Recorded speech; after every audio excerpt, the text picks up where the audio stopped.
اگر حالت جنابت میں عورت ہے بچے کو دودھ پلا سکتی ہے، ہاں پلا سکتی ہے، افضل یہ ہوتا ہے کہ کم سے کم وضو تو کر لے۔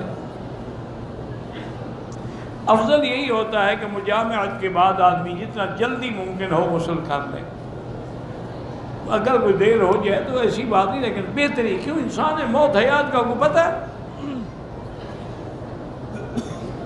میرے رشتہ دار قادیانی ہیں، ہماری مسجد میں نمازیں بھی پڑھتے ہیں، اللہ ان کو ہدایت کا فیصلہ کرے، ان کو ہدایت کی کوشش کرو۔ بہرحال قادیانی جو ہیں تمام ائمہ کے نزدیک، تمام علماء کے نزدیک وہ بالکل پکے کافر ہیں۔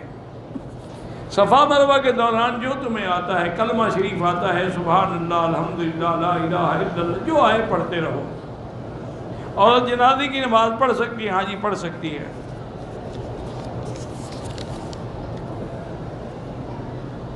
کہتے ہیں کہ جب جنازے والا اعلان کرتے ہیں صلاۃ میت وقت، بھئی اگر آپ کو دعا پتہ نہیں لگتا، اب وہ یہ تو نہیں کر سکتے ایک دفعہ عربی میں اعلان کریں، پھر انگریزی میں کریں، پھر بنگالی میں کریں، پھر پشتو میں کریں، نماز دوسرے دن پڑھیں گے۔ بس جو امام کی نیت اللہ اکبر، بس ختم ہو گئی بات۔